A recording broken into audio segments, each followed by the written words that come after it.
Colleagues, welcome back to the office. We're going to get started with our presentation here just in a moment, but before we do, I have a couple of brief announcements to share with you. First, if you're watching our course live, please note that we'll confirm your engagement through polling questions that you can respond to. Polling questions will occur about every 12 to 20 minutes, and please keep an eye out for them because they might not be announced. If you're watching after the fact, it's a self-study course. You will confirm your participation and engagement with our course today through a brief quiz that you'll complete on cpetoday.com after watching or listening to our presentation today. Your completion certificate will be sent to you by email. As long as you respond to 75% of the polling questions, if you're watching live, you will receive full credit for today's course. If you're watching after the fact as a self-study course, please note your certificate will be available to you immediately after passing the course quiz. We'd love to know what you think of our content and of our presentation today. If you wouldn't mind completing our course evaluation to provide your thoughts and feedback, we'd love to hear from you. Your feedback is used to help produce better and more insightful courses for you to consume in the future. If you have any questions, we'd love to hear from you. If you're watching live, feel free to use the chat dialog box to ask your questions to the presenter. And if you're watching after the fact, you can send us an email at support@cpetoday.com and we'll follow up with you as quickly as we possibly can. As a reminder, the CPE Today podcast is available as a joint effort between CPE Today and K2. Twice a week, we're bringing you the latest and greatest in technology, accounting, business knowledge, and more. You can watch for free on cpetoday.com, YouTube, or Facebook. If you can't make the live presentation, you can subscribe on Apple Podcasts, Spotify, Google Play, and listen to the show on your own time. All of our podcasts are eligible for CPE credit. After watching or listening, you just head over to cpetoday.com. You complete a short 5-question quiz, and you'll earn a credit for watching or listening. Now, if you've never tried one of our classes before, how about you try one on us risk-free? You can use coupon code ONEFREEPODCAST at checkout to make any podcast course of your choosing 100% free. We're going to get started here with our presentation. And again, thank you so much for being here. We hope you enjoy the show. Welcome, everybody. This is Excel Essentials for Staff Accountants. My name is Steve Yoss. Again, it is a pleasure being with you in our class. Today's class is going to be looking at everything I think you need to know as a staff accountant to be effective and useful and productive inside of your organization. Excel is one of those things. It is the Swiss Army knife of business.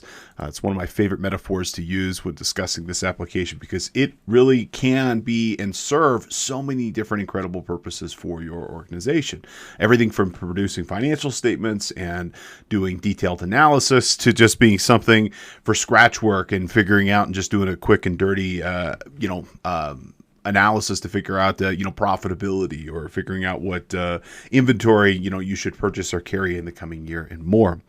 And it's a tool that many of us already have some experience and familiarity with, but rarely are we specifically trained on how to use this tool effectively.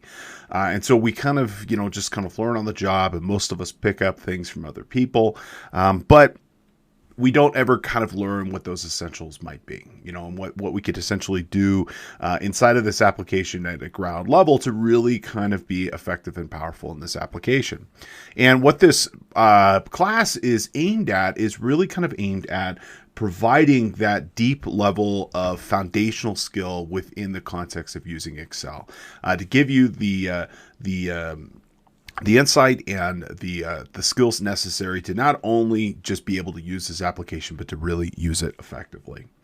So in today's class, which is broken up into 5 different chapters, we're going to be looking at these fundamental principles and how we can leverage and use Excel effectively. We're going to start off first with discussing and designing our spreadsheets and what those might be. In here, we're going to talk about, for example, creating navigation, creating hyperlinks, utilizing templates inside of Excel. From there, we're going to move on and take a look at formatting. And formatting, while that might seem like a really simple thing, unfortunately, a lot of people get formatting wrong, and they also spend an inordinate amount of time doing formatting inside of their workbooks. And so my intention here is to really kind of give you and pull back the lens a little bit on some of the tips and tricks that make formatting actually quite simple and a breeze inside of Excel.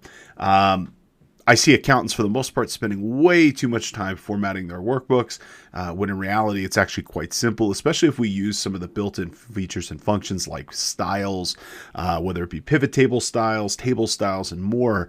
We can do those with one click rather than combining several different formatting options together to get the same effect. And so we'll talk a little bit about how you can leverage using your formatting. Now, formatting is beyond just the colors and the underlines with respect to cells. There's actually some other useful things to know here, including how zeros are displayed, how dates are displayed, creating custom number formats, and more. So there's actually quite a lot within formatting. And out of all the chapters, this is usually the one people walk away from with some pretty good insight, on things that they didn't know that could really help them on a day-to-day, especially as it relates to kind of producing GAAP-related financial statements. Now, before we get going, I got a couple of housekeeping announcements, and then we are going to go ahead and get started here. Again, my name is Steve Yoss. I am an instructor and presenter with K2. I've been an instructor with K2 now for many years. Many of you I've had in classes before, and if you're a returning student, thank you so much for coming. It's always a pleasure to have you in our classes. And if you're a new student, thank you. I appreciate you coming to check me out and coming to check out what I have to teach here. In my life, my experience is split right down the middle. Half my life is spent writing and teaching and thinking about technology. I write anywhere from about 20 to 50 courses per year on Excel, Power BI, databases, security, fraud, accounting, audit, you name it. And the other half of my life is spent doing software development in my business, Devmatics. My business, we build all different types of applications with our American-based engineering team. We build mobile apps. We build integrations between different tools. We build custom databases and more. If anybody has any questions on tech, by all means, please consider me a resource. You can always reach out, and I'd be happy to answer any questions, or at least at the very minimum, try to point you in the right direction. All right, folks, without further ado, let's go ahead and get into it. And the rest of our class today will be entirely inside of Excel. Okay, so we're going to go ahead and pick up and continue our discussion around formatting and some of the cool things that we can do to make our formatting more effective and efficient with respect to our workbooks. A question did pop up here with someone asking me, hey, can you show me that macro you were talking about where you could get that center cross selection without having to go through the whole rigmarole of going into the formatting options here. And again, to remind you, what that center cross selection does is it takes something and will spread it across whatever selection you have selected. Now, Microsoft, in their infinite wisdom, they've got quick access links to pretty much everything in the application. But for one reason or the other, if you come over here to your alignment options, you will not see center across selection, nor if you go into creating your links inside of your quick access toolbar. If you were to customize your ribbon, likewise, you will not see an option anywhere in here for center across selection. For whatever reason, that's not presented. All right, so let me go ahead and show you a quick method where you could record a macro. And what a macro does in a nutshell is it just remembers what you've done and then plays it back in the exact order that you recorded it. Okay, so in this particular example, what I would tell you is that you want to have a clean example of what you want the macro to do. You want to have done some prep work, get the data arranged, get it organized so that when you record it, you do it in as few clicks as you possibly can. With a macro, it is recording your actions verbatim. And so we're going to end up having to record this macro, edit it slightly, and then save this in a couple of different ways so that we can either save it and use it in other workbooks for ourselves, or we can save it as a macro-enabled workbook and share it with other people. Okay, so in this particular example, I'm going to center this across this particular selection. So I've got my example data selected here. And what I'm going to do is I'm going to come over here to my view menu, and on the far right-hand corner, you'll see macros. Alternatively, you could have the developer toolbar enabled. And if we enabled the developer toolbar, we'd also have some additional options here where you'll see macros enabled. Either way, go ahead, click the little macros button. And what we're going to do here is we're going to go ahead and record a macro for our particular workbook. So we're going to choose this record macro option. And the second we hit record here, it is going to start recording. And so we're going to call this one center across selection. And the second we click OK, it's recording. You'll see up here in the upper left-hand corner, it is now recording. So with this cell selected here, I'm going to select a range of cells. Let's say we're going to center it across A through F. Release, right-click. We're going to go ahead and come into our Format Cells option from our right-click menu. We're going to come over here to our Alignment Work Group tab, and we're going to go ahead and select for our horizontal alignment, center across selection, and then we're going to go ahead and hit OK. Finally, we're going to hit Stop Recording, and you're done. Okay? Now, we're going to go back into our macro section enabled here, and you'll see we have now recorded that center across selection macro. We're going to go ahead and hit the edit button. It's going to come in here, and this is going to show us the code of the macro that we have selected. Okay, now you'll notice it picks up not only the center across selection, you'll see that as an option listed here, but it actually picks up a whole bunch of other stuff that we don't want. Like the wrapping text, auto indentation. Ideally, if I've got those options set already, I don't want this macro to override them.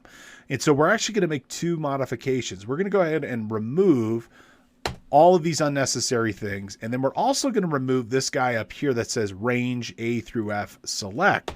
Mostly just because we want it to select whatever we've selected here. And if we left that A through F9 selected, it would only work on those designated cells.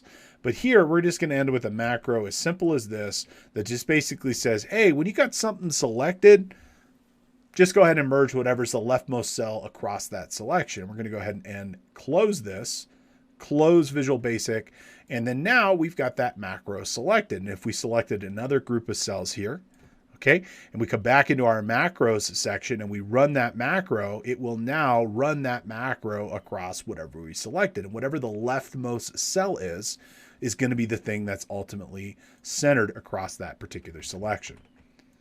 Okay, now let me show you how you put that onto your toolbar so you can quickly and easily access that. Okay, what you're going to do here, you've got your quick access toolbar. You're going to go ahead and right click on this. You're going to select customize the quick access toolbar. And from your quick access toolbar, you'll see this option here that says choose commands. We're going to drop down this popular commands and we're going to go ahead and choose macros as our option. And you'll see that that macro we have created is now listed. And we can even customize the icon if we wanted to. So maybe we'll give it a little, let's give it a little, let's see what would be a good one. How about the MSN little butterfly looking guy? Okay, we see that now is selected. And if we select our cells and then hit this little button, we'll see that that now executes that macro and centers that across that particular selection. Please let me know if that answers your question. I wouldn't say this is overly complex. It's definitely a little outside the scope of what I was talking about today, but this is how I create macros for formatting options when there's not a button that will easily select the item that I wanted it to do. And so you could record a macro to do these complicated actions, then map that macro to your quick access toolbar, and then immediately recall them whenever you need it. Please let me know if that answers your question. Alrighty, so for our next section here, let's go ahead and talk a little bit more about our underlines. And I really just kind of want to, again, make it clear that the underlines are also going to be dependent on what number format you have selected. Okay, you're always better off selecting all the cells that you want to apply with the most generalized format you want, and then applying other options presented. Okay, so if you could see over here, we've got some examples of the accounting double underline and then the non-accounting double underline presented. Okay, and you'll notice it's kind of a small thing. I'm going to zoom in super tight here so you could see it. Okay, over here under the double accounting, under the accounting format style and under the non-accounting number style, notice how the accounting format, for example, doesn't hug the data. Over here, this is the actual the general format, and then we've applied the underline and then gone and changed it to the accounting format. But over here, it was the way I mentioned, where you set the number format first and then apply the number underline. If you end up like this, you can end up with a discrepancy on how certain underlines or other visual appearance options are set. Always set your number format first, then come and apply whatever underlines are required, and then it will ensure that they match in terms of visual appearance. Okay, here's another more exaggerated view of this. So you can see over here, same type of thing. You end up with a inconsistent with respect to that underlined formats. Okay, you want to apply this, okay, and then apply whatever number format you want. Okay, that's what you're going to want to do here. I don't know why that's doing that, but it's okay. Okay, so set the number format, then apply the underlying rules accordingly, and that will help with that inconsistency. If you end up with some inconsistencies here, that's when that number format painter would be a pretty good option. Alrighty, let's go ahead and explore that number formats a little bit more, and let's go ahead and talk about other ways that you could potentially leverage number formatting inside of Excel. Okay, so what we have here is some examples of some data. In this particular case, we're displaying really big numbers. Okay, now if we look at the purpose of accounting, a major reason is to provide insight. Ultimately, we're trying to communicate something to our reader here. Okay, and sometimes displaying really big numbers isn't really helpful. Let me just ask a broad question here, and feel free to think of and respond if you'd like. Anybody here, report in thousands, millions, or even billions in your financial statements? Okay, if you do, you want to obviously display this information in a way that's easier. If you're reporting information in the millions here, and you're displaying the full number, that can be really difficult. In this case, we could see that 243,585,573. That's a mouthful. It'd be a lot better if it said 243.5. 156.4. Okay. Ideally, we'd like to display these in a smaller unit that's easier and more relative, and also easier to read than to display the whole number. Certainly, we have no need in 243 million to display 23 cents. That's not of use to anybody. Now, there are lots of ways that you can do this. One of the most common methods with this, though, is what people will do is they'll round these numbers, or they'll take a number and divide by, in this case, let's say 1 million, to get to that level of specificity that they want. And sometimes even they will do and add the rounding function in front of it. Okay, rounding basically just takes this, if we were to say to round to 1 decimal or 2 decimals, will appropriately round that number. Okay, so 18,707,000 blah, blah, blah ends up to 18.7. 5.5 million, blah, blah, blah ends up to 5.6. This is the most common method that people do this. The biggest method here is, or the biggest issue I should say, is there's a good chance that these numbers are no longer going to tie, in the sense that if I were to add and subtract to arrive to net income, the number that I would start and finish with here would not be the same number. And there's a good chance if I were to round and divide by 100,000 here, losing that level of precision could result in the numbers themselves no longer adding up correctly. And that can cause a number of other problems for you as well. Okay, so what I would recommend, though, you can actually do this same process of displaying these numbers in millions or billions or thousands or whatever you want. You can actually do with number formatting. Okay, and instead of displaying these big old numbers, you could display a number that looks like this. And what's really cool about using the number formatting is the number itself remains intact. Okay, now let me back up. Excel stores 2 different numbers for every single cell. It displays a number and it uses a number for calculation. So it has one number that it's using for its internal calculation purposes. Okay, but then it can choose to optionally display a different number if need be. And that's where that number formatting kicks in. We can actually override what we call the display mask for that particular number and tell Excel, hey, I know this is 243,585,573.23 cents, but you know what? I don't need you to display that whole number. Keep that whole number for calculation purposes, but instead show 243.59, 156.5. Okay. And these numbers are actually set in, if you right click on a cell and select Format Cells, or select a range of cells or an individual cell, and from the home ribbon under the number formatting, go over to that little arrow that's pointing down there. And if you come over here, you'll actually see that in your format cells option, you can choose how a number is displayed. And in fact, if you come down here to custom, you can override how that number should be displayed. And how many of you, for example, have ever gone into this and seen this like custom, and you see these kind of weird formatting rules and you're like, what the heck is this? What would I possibly need to know here? Well, these are the rules on how Excel should display this number. And there's actually 4 sets of rules. What to do if the number is positive, what to do if the number is negative, what to do if the number is 0, and what to do if it is text. And these are the formatting rules that Excel will apply to that specific cell. And there's actually a whole bunch of these codes. If we click over here, we can see under our format codes here that we could choose to display this data. So I'm going to grab this one over here for without dollar signs. And I'm just going to grab the code here. And let's come back over here to our actuals worksheet. And let's apply that number format to these cells. So I'm going to select these cells. And from our home ribbon, we're going to come over here to the number tab and click that little down arrow. And we're going to come over here to custom. And where it says general, we're going to go ahead and pull that general out. We're going to plop this format rule in. And notice when I apply that number format here, it actually changes it from 243 such and such to 243.59. Okay, and so there's 4 groups here, okay, and you'll see they're separated by a semicolon. And these are how these different rules apply. And so we've got commas, we've got pound signs or hash signs, we've got the asterisks.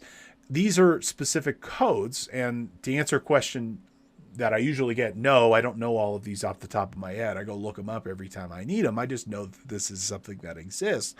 But that first group would tell us, for example, to truncate a certain number of digits from display purposes and display it, in this case, in millions. Essentially, it's rounding those off. And the number of zeros that you see displayed here will increase or decrease that specificity. You'll see, so we've got the first group that's positive. The second group is negative. You'll see that third group over there. You'll see a double or a single quote and then a dash. Well, that just basically say display the number as a dash, a 0 as a dash rather than a 0 or empty. And then the last bit with that @ sign just says display the text as it is. But if we apply this number, that 243,585, so on and so forth, those become a lot more readable. And so this is a great way of being able to display big numbers without losing the specificity and the actual underlying numbers themselves for calculation purposes. They will remain in play. Okay. Now, that number code also exists in other aspects. Let's go ahead and open up our custom date formats sample file here, and let's talk about another thing that you can do. You can actually do something very similar with your dates. Okay. Now, in my particular recommendation, I personally recommend that in your high value workbook, you actually have a separate worksheet, again, with your assumptions. And so I'm going to come on over here. Okay, and I'm going to go ahead and create an assumptions worksheet.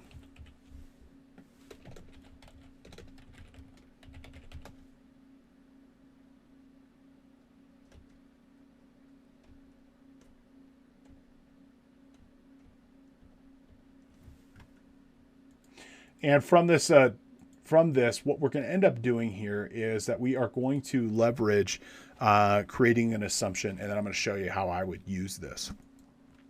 So let's just say under our assumptions, or it might be called control, we might have like a variable, and we'll just call this report date. Okay, and anywhere that I'm going to use report date headers to my financial statements, note to the financial statements, so on and so forth, rather than specifying that that date everywhere it's used, I'll come on over here and let's just say for our purposes today, let's make it June 22nd, 22, and I'll just store this date as this. Okay. Now, anywhere that I've got my report, I can then specify. I can go ahead and I could specify the date in that particular header. The good news is that it kind of goes back into our central assumption here. I'm going to show you this demonstration actually 2 different ways. Okay. The first, we're going to use our report date on an assumptions tab, and then we're going to use it where it'll actually calculate the report date from the data presented in the report. But let me show you this define names thing. Okay. Now, defined names are wonderful because what they allow you to do is they allow you to replace the cellular reference of something from where it's located on your spreadsheet to a friendly name that you can remember. In this case, this report date is in cell B1. And the whole point of this is that I want to come back to this assumptions tab, adjust the date in one location, and then have it apply everywhere else. But I might not always remember that, you know what, this is in cell B1. It could be that I just, I'd have to go back and reference it. Wouldn't it be a lot easier if this was like report date and we could just call it report date? And from there, we could go ahead and just remember that that variable name is what that field is called. Okay. And so we can do that. We're going to do that by coming over here in our formula tab.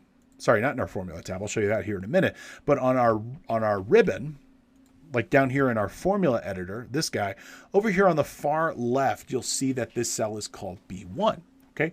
You could highlight that B1 and you could change this. And so we could go ahead and highlight that B1 here and give it another name. Now there are some specific rules on how this formula or how these defined names could be.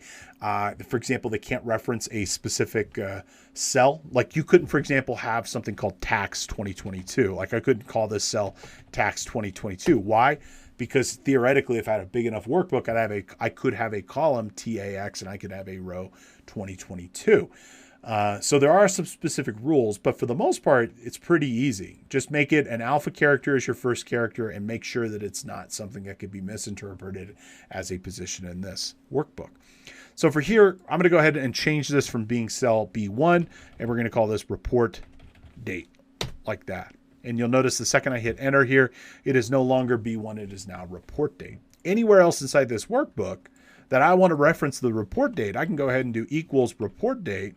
And guess what? It knows report date is that particular cell, and it will always bring that value presented.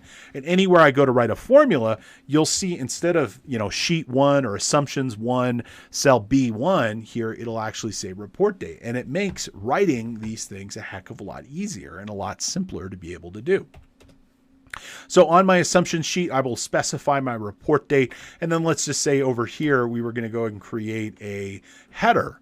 Well, all my headers are going to be dynamically driven. Okay, they're going to be dynamically driven so that I don't run the risk of forgetting to update one obscure report in my financial statement and printing the whole thing only to realize that I didn't advance the report by the next period moved on.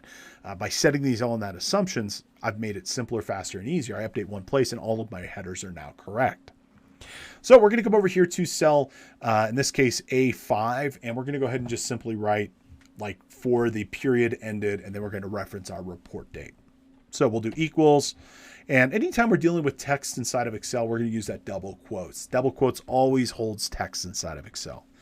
And so we're going to say for the period ending, okay, we're going to put a space because we need a space there. Otherwise it will put the next value. And if we want to concatenate basically means to append a cell with another value. It basically says execute this, and smash them together into one value. We can do for the period ending, and then we'll type out report date here like this, and it will append our text here with that date of that report. And you'll see, sure enough, it popped up and it added that report date. Now, before I continue here, can anybody point out what might be wrong? What seems wrong about my date presented here? Okay, there's something definitely wrong, and it would certainly not be something that I would not want to see presented. Okay, David writes in the format, and you are correct about that. Okay, notice how it's not actually saying June 22nd, but rather it's saying 44,734. Okay, Excel uses what's called the 1900 date system. And with that 1900 date system, what it does is it treats every single day as a integer from 1900 forward. So January 1st, 1900 is 1. January 2nd was 2. 3rd, so on and so forth. As of January 22nd, 2022, well, guess what? We are 44,734 days after that date, which both seems like a very short period of time and also a very long period of time. I would have expected more than 44,000 days, but think about all the history that's occurred and just how brief and time period that has occurred in.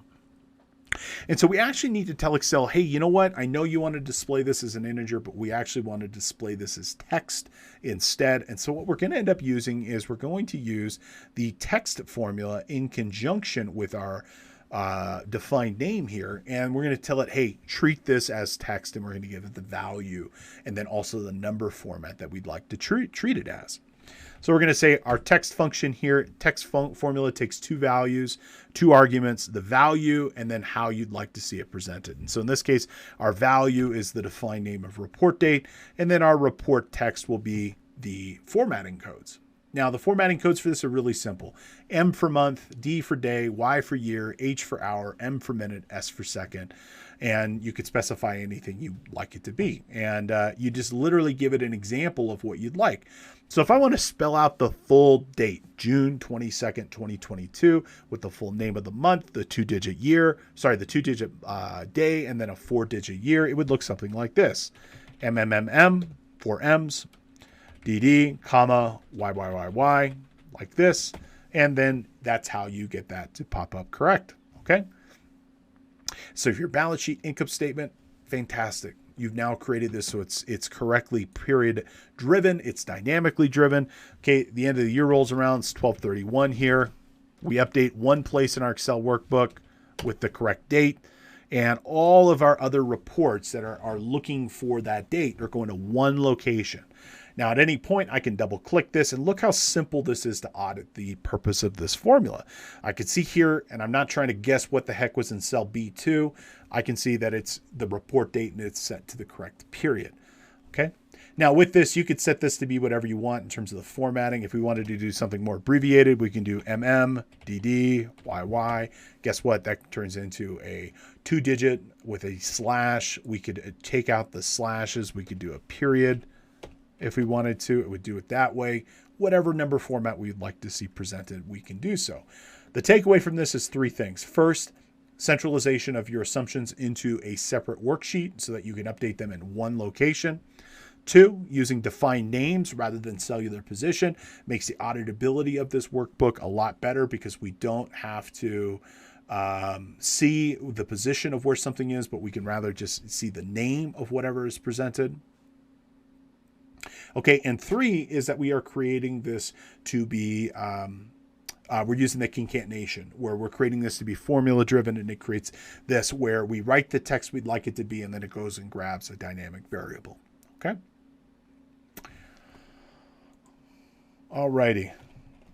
Let's go ahead and show you another method that would be quite useful here. And in this particular method, we actually have a rolling report of June, July, and August. And let's say we wanted to create this for the 3-month period ended, and then we wanted to look at the data in the report and then pull the report header from that particular data set. We can do that too. That's also quite simple and easier to be able to do as well. Now, the first thing I want to show you is how you put your dates in Excel. And if you see here, June, it's not actually June. You'll see it just says June though listed, but if we click on July or we click on August, we're actually seeing the month. We're actually seeing a date in here, but it's showing me the name of that particular month. Well, guess what? This exact method, okay, this exact method's using the exact same thing. We're using a number format here. Okay, and always inside of Excel, whenever possible, you put stuff as a value. You don't want to use text unless you absolutely have to, mostly just because with respect to the data, if you put it as a text, you can't do any formulas, you can't do any calculations on it. So whenever possible, you're dealing with this, always include these as numbers, as something you can do formula operations on. Because if you treat it as text, you can't do much.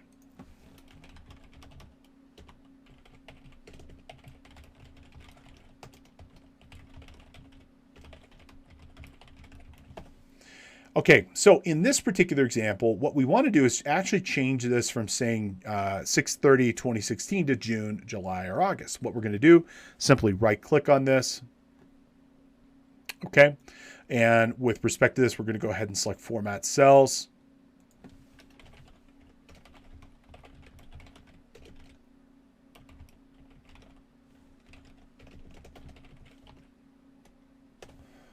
Okay, and what we're going to end up doing here is coming down to custom, and you'll see here under custom, we can actually specify a specific code that we can choose to use here. And so if we wanted to just display the month and the year, we can just go ahead and do MM and YY like this. Or if we wanted to do the full name of the month, we could do capital M like this, and then maybe YY like this. Or if we did 4 Ys, we would end up we would end up showing the full month and year, and we'd end up something looking pretty nifty. Now, if we just wanted to show the name of the month, again, we could just put 4 M's in, and we would end up with the name of the month. But the number, the date, is still there for calculation purposes as well.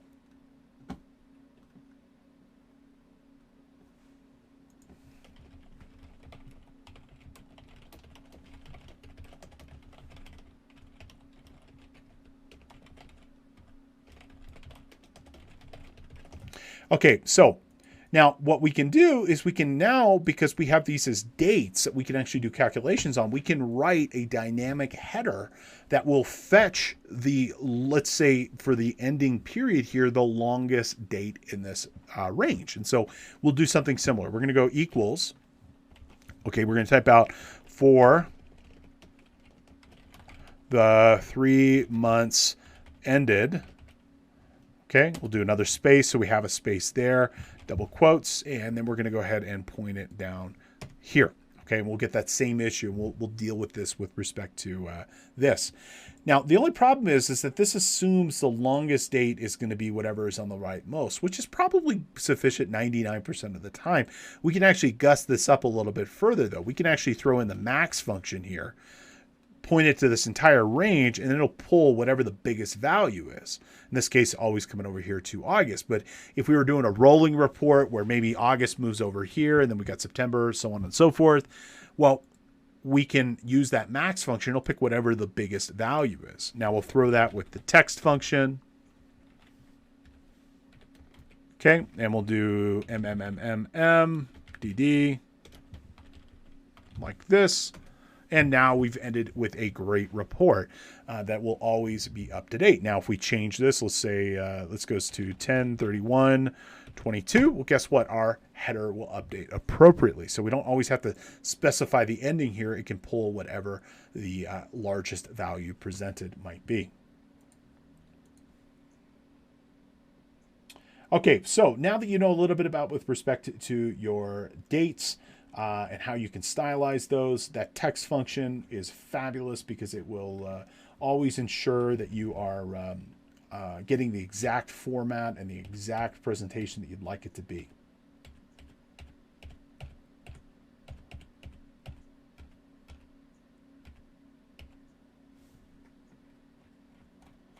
Okay, let's go ahead and talk about zeros.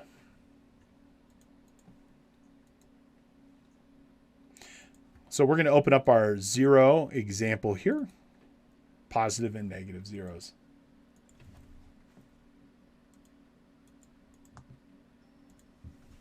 There we go. And let's go ahead and talk about our zeros here. Now, if you remember, I was telling you, counting format and the number formats in general have lots of different rules and things that you would not necessarily think that they do, that and it can have power over your workbook in ways that you didn't necessarily think. And another example is how zeros are displayed. Okay, so first and foremost, zeros can be displayed 3 different ways. They can be displayed in the accounting format with a little dash, which is my preference. So it tells me that there is something there, but it's 0. It could be an empty cell, and the issue with that is that 0 is not an empty value. 0 is 0. So an empty cell is not preferred because you could very easily overlook the fact that there is a cell value in there. And the third method is that it can actually display as 0. And you can actually end up with a positive 0 and a negative 0, believe it or not. Okay, has this ever happened to you? For example, you've got 0 here, and you'll see sometimes it is displayed as a dash, sometimes it's displayed as 0, and sometimes it's displayed as a negative 0. And you're like, how the heck can you have a negative or a positive 0? Well, first and foremost, it depends on what number format you have presented. And then the second is going to be what precision level you have. So in this particular case, we've got, and in fact, if you look at these zeros here, they're not actually fully zero. They're close to zero, but they're not zero exactly. In this case, we've got 0.001 and then -0.001. And as such, if we don't have a lot of precision, if we're choosing to round these numbers, you can end up with, in this case, a positive or negative zero. Okay, so you could have 3 different ways on top of having other number formats inside of Excel that can display zero. Obviously, you want to be consistent with respect to your formatting rules. Okay, so a couple of different ways you can handle this. One such way that you can handle this is to use the round function. Okay, so if we take this round function and we round it to no zeros like this, what do we end up with? We end up with a perfect zero presented.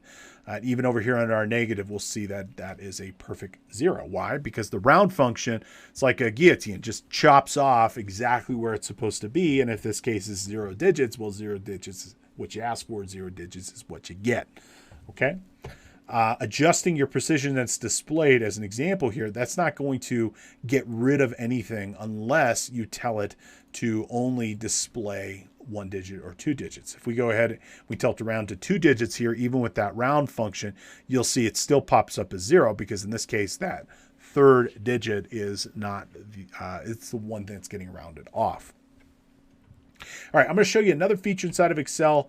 And this feature should be used very sparingly, but it's a good, if you need it type of a thing. And it's called set precision as displayed. Now, that is going to be located over here under the file menu. From the file menu, we're going to go ahead and drop down here to options. And from options, we're going to go ahead and select advanced. And from advanced, we're going to go ahead and drop down to our, I always have a hard time finding it, right over here, about probably 80% of the way down. And you'll see this work group that says when calculating this workbook, and you will see the option set precision as displayed. Okay. Now let me come back to something I was mentioning a minute ago. Remember how I said that Excel actually stores 2 different values? It has the value for calculation purposes, the thing it does math on, and then it has another one for display purposes. And that number formatting is what we're modifying there. When we have set a number format, we're telling Excel, hey, you know what? I know you need 2 numbers here. Change the way this is presented and present it this specified way. We can actually turn that off. And so if we select this option, set precision as displayed, what we do is we tell Excel to only store 1 number. And for that 1 number, that's the number that's used for both calculation purposes and display purposes. And if we click this, check out what happens over here. Okay, you're going to get an error message that'll pop up that'll strike fear in the heart of any accountant. Warning, data will permanently lose accuracy. And what you're doing is you're telling Excel to only store what is currently displayed. And if it's not being displayed, it actually truncates that digit. So if we click OK here and then we click OK down here, we'll notice that now everything is 0 because it's not displaying those digits. Okay, and so in fact, if we took a number like this, okay, and we told it to round it to 2 digits, if we expand and increase the decimal point, you'll notice those additional digits, the things I added in, were wrong. And in fact, you got to be really careful here. Notice this is 9.8, not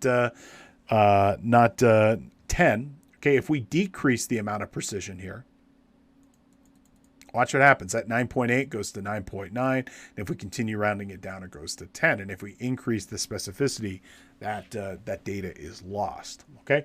I'm going to point out this has no impact on formulas.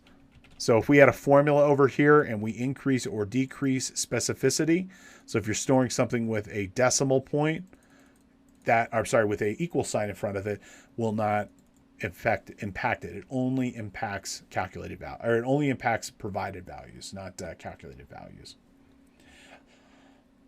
Okay. So that 0, that set precision as displayed, it's kind of a one-trick pony. You need it if you need it. If you don't need it, you don't need it. Here's another example over here.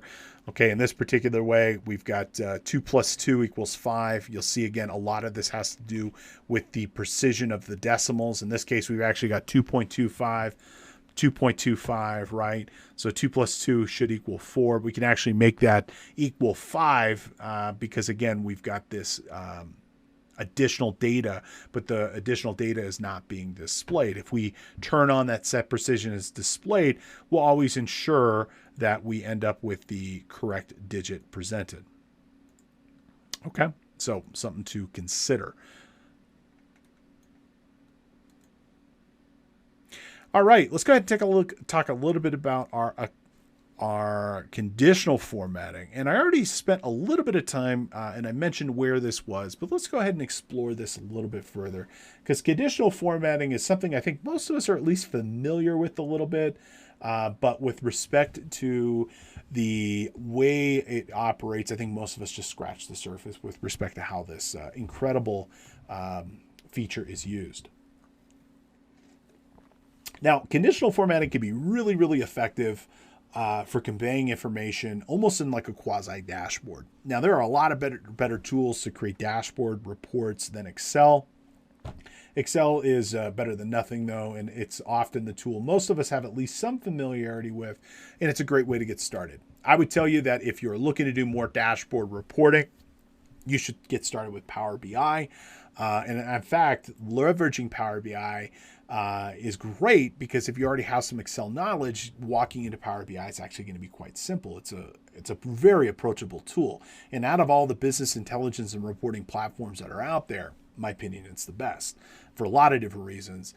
One of the big ones, though, I would say is because I'm leveraging already a lot of my knowledge inside of Power BI that I've learned inside of Excel. It's the same, roughly the same thing. And conditional formatting is a great way to get started, because guess what? Conditional formatting inside of Excel works the same way in Power BI.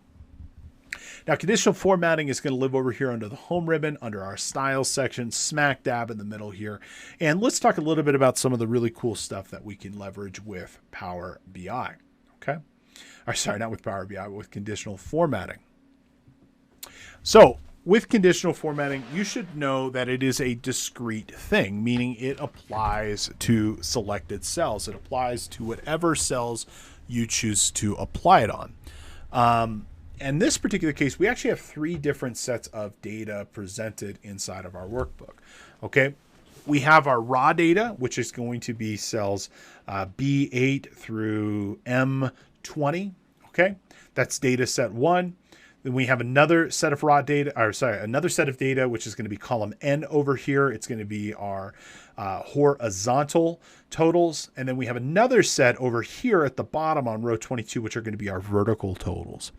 Whenever you're applying conditional formatting, you absolutely want to make sure that you apply it to only one data set at a time. The reason being is, like, if we highlight all of this data and then we come on over here to a conditional formatting and we select, for example, our top 10, well, what's going to end up here, if we selected like top 10 as an example, they're always going to be our totals, and it's going to end up not being probably what we want it to be. Most of the time, we want to apply this just to our raw data, but if you're going to apply it, make sure you're applying it either to your totals or your raw, but not both simultaneously. So I can select this set of data here, and I can come over here to my conditional formatting. And from my conditional formatting, let's go ahead and take a look at our top 2 options here, highlight, and then our top and bottom rules. And so let's say I've got all this data and I want to figure out my top and bottom performers. So under my conditional formatting, under highlight cell rules, I have access to all of my inequality operators: greater than, less than, between 2 numbers, equal to. I can look for cells that contain specific values, a date, as well as finding in a non-destructive method duplicates. And I can remove those duplicates or choose to do something with those duplicates on a case-by-case basis. It's a great way of finding those duplicates without automatically removing them. So in our case, let's go ahead and highlight cells, and let's go ahead and highlight stuff that is greater than 30,000. Okay. And we can go ahead and choose what appearance we'd like. And we're going to go ahead in this particular case to highlight them in green. Okay. And there we go. We can see our top performers that are listed here. Now, we can also apply multiple sets of conditional formatting on the same set of data. So as an example here, maybe we want to find the stuff that is between 20 and 30,000. So we're going to highlight these cells again. We're going to do conditional formatting. We're going to go ahead and select between. And in this particular case, we're going to say between 20,000, and 30,000. And for those, we're going to go ahead and select yellow.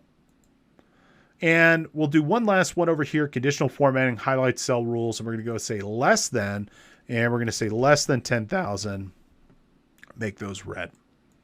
And so now I've kind of done like a quasi heat map. And in fact, I'll show you a simpler way of doing this here in a moment. But I can essentially stylize these things. And if the value of that cell meets the rule that I set up, well, guess what? It gets styled that particular color.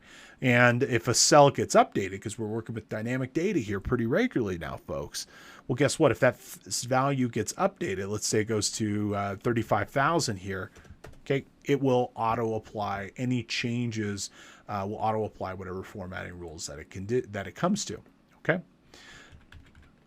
Now we could also do our top and bottom. We could highlight our top 10 items, our bottom 10 items. We can do top percent, bottom percent, whatever we'd like it to be.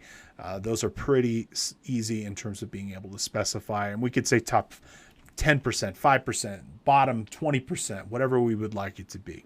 Okay. So that is a little bit with respect to the conditional formatting for our standard formatting rules, which are highlight cell rules as well. Okay, I'm going to come back here in a minute and I'll show you one with the duplicate value, but let's go ahead and move on and take a look at some of the other ones listed. And one other one that I use quite often is the heat map or the color scale. So let's do our red, amber, green. Okay, same thing here. We're seeing that red, amber, green. And in this case, it's applying to every cell. And the greener it is, the bigger the number. And I'm sorry, actually, this is inverted here. We probably want to select let me pick a different one. Okay. Let's go with red, white, and blue. We're right near the 4th of July. Okay, the bluer number is the bigger the number, and the redder the number is the smaller the number, and then some sort of shade of red or blue will show you some granular difference between them. The white stuff, I think, is probably right about in the medium. Okay, now you can apply and adjust the conditional formatting any way you like. If you come into this menu and select Manage Rules, okay, and we go ahead and we change the scope from the current selection to this worksheet. We'll actually see all the rules in this particular worksheet. We can see how and where this rule applies. And so we can see the scope is from B8 to M20. And if we double click in here, we can go ahead and we can adjust how this rule applies. And so by default, the reddest of red will be our lowest value. Our bluest of blue will be our highest value. And the stuff that's white is in the 50th percentile. I'll point out, you can also change this to being a specific number, a percent, or even some sort of formula operation if you'd like that as well. Okay, now another thing that you could potentially do, and I'm going to go ahead and just hide these cells here. And let's just come over and look at our totals, is that you can also use data bars. Okay, so with data bars, we can select our total row here, conditional formatting, data bar, and let's go ahead and drop in a blue bar here. That blue bar will then show you the size of that cell relative to the population. So we can see here how big something is, and let's exaggerate it, make it a little bit bigger. We can see the size of this relative to everything else without actually having to read the numbers. Now, the conditional formatting rules also apply to your sort and filtering as well. Okay, and so we could choose to sort our data and filter our data based off of our conditional formatting icons. I'll show you that here in a minute, based off of our cell value and colors as well. And so we can actually put this into a specific sort sequence based off of what colors are presented in this cell as well. I'll show you that here just in a second, but I wanted to pique your interest. So let's clear the conditional formatting from here. And I want to show you a quick trick real quick. Notice for our data bar, notice how the bar is in the cell. Personally, I've always found that to be quite obtrusive. You know, often I want to do conditional formatting, like with iconography as an example, but I don't necessarily want it in the cell itself. So like if I clear this, I really would want it actually over here in column O most of the time, you know, next to the cell, but not in the cell itself. So we can do this actually quite simply. And we're going to go ahead and select conditional formatting, clear rules from the entire sheet and get rid of it. And let's say I wanted to put that data bar next to this. And so I'm going to go ahead and just create a relative lookup just to the adjacent cell. And I'm going to go ahead and grab these and map that value into column O here. And let's go ahead and do our data bar again and put this in play. Now, you might be so inclined to actually take your values and just turn those white. Okay, what's the problem though? Can anybody see a problem with this particular approach? Well, the problem with this particular approach is that in this case, the cell value, the 405717, even though it's white, it doesn't apply over here to our 128 or 135 or 138 here. It's still present. Okay, and because it's still present, it still kind of looks obtrusive, and we still maybe don't want those presented inside of our data bar. So let me show you another cool thing with respect to number formatting. It's called the hidden format. Okay, now I showed you already how you can select a cell and then change it from like 1,000, the full number, to being presented in thousands or millions. You can actually hide text all the way. If you select the cells here, right click and select format cells. If you come on over here to your custom tab and where the format rule is being selected, if you instead replace that with 3 semicolons, okay, 1, 2, 3, it'll actually drop the value all to begin with. It's still there. Okay, if we double click, we could still see that value as present, but it's actually not displaying anything. And that hidden format will store a value for calculation purposes, but not display anything. And it will completely hide the text or number in a cell. And that's a great way to use in conjunction with conditional formatting, where you maybe want to have that data bar there, but you don't want to have the number behind it. You just want to have it adjacent. Let me show you one last one over here. We are going to go ahead and now add, and let's do icons.